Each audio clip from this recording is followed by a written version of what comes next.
My name is Arvind Kala and I live in Delhi. A spectre is haunting India, the spectre of KYC. KYC, KYC, KYC. I go to my village in Uttarakhand quite often. So 4-5 years ago, I decided to open an account with the State Bank of India, which I did. They matched my biometrics. They took my PAN card details and my account opened. Now 4-5 years later, they asked me to, they want to know me. KYC, KYC, and go to this link and go to this net. Now, State Bank of India has 430 million depositors. Do all those 430 million depositors know how to go to the net and file that KYC? I'm not saying that the State Bank has singled me out for harassment. They're probably doing this to these 430 million people who are being asked details they cannot provide, though they have the details. Jesus Christ, what does KYC stand for? It means know your customer. Well, damn it, State Bank, I'm your customer. Know me, I'm standing right in front of you. I've just given you my passport details, I've given my Aadhaar card, my driving license, my voting card, my electricity connection, my water connection. You want to know my horoscope? I give you that also. You want to know the color of my undies? I'll give you that also. And, here's an offer you can't refuse. If you want me to do a belly dance, sexy belly dance, I'll do that also. But for Christ's sake, get off my back, damn it. KYC, KYC, KYC. Now, let me contrast this with the efficiency of the private sector. 8-10 years ago, I got a Jio phone connection. I went to a kiosk near my place in Delhi, and there was a boy at that thing with a little contraption. He pressed my fingers on that contraption. My Aadhaar biometrics matched, and in 5 minutes, I was out of there with a Jio connection, my pocket phone connection, which has worked flawlessly. Now I'll come back to another example of, the government's minimum government, maximum governance. I've had a house in Manali for the last 30 years, but I've never taken a water connection because I get a water straight from a spring.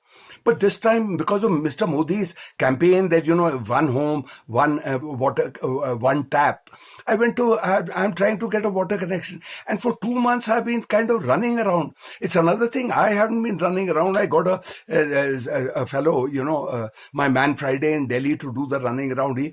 But, after he's go, one office signs the paper, tells me to go to that second office. That guy signs the paper. He sends me back to the same fellow. Meanwhile, this guy is sending me to another place. Another place asks me for an Aadhaar card.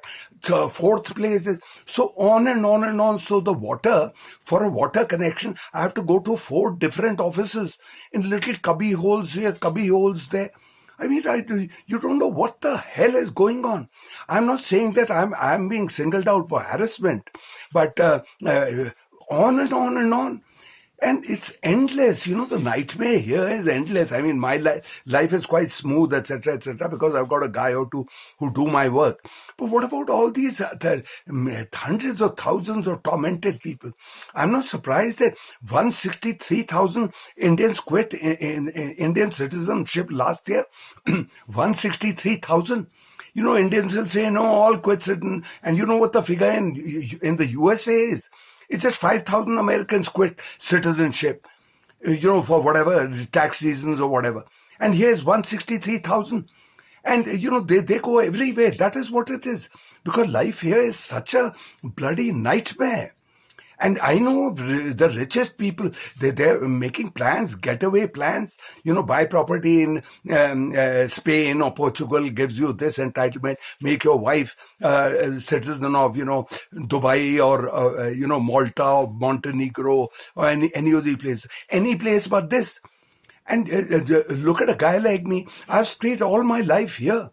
Not that I have not wanted to go out, but I've never had the money to go out, and I haven't had the opportunity also because I have no market skill that the world needs. So I'm bloody stuck here. And after having lived here all the time, I live in kind of terror.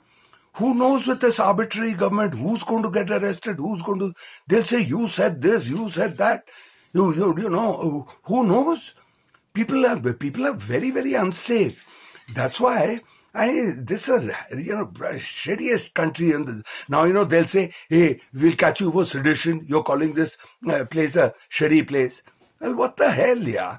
I'm really felt. I'd like to go to Burundi and put my cap back like these Africans do and say, "Hey man, where you going, man? Here you going?" Better than hanging around here and all that, living in terror. Well, friends, I talk great stuff, so please send this to everybody. It's time for me to bid you farewell. See you later, alligator.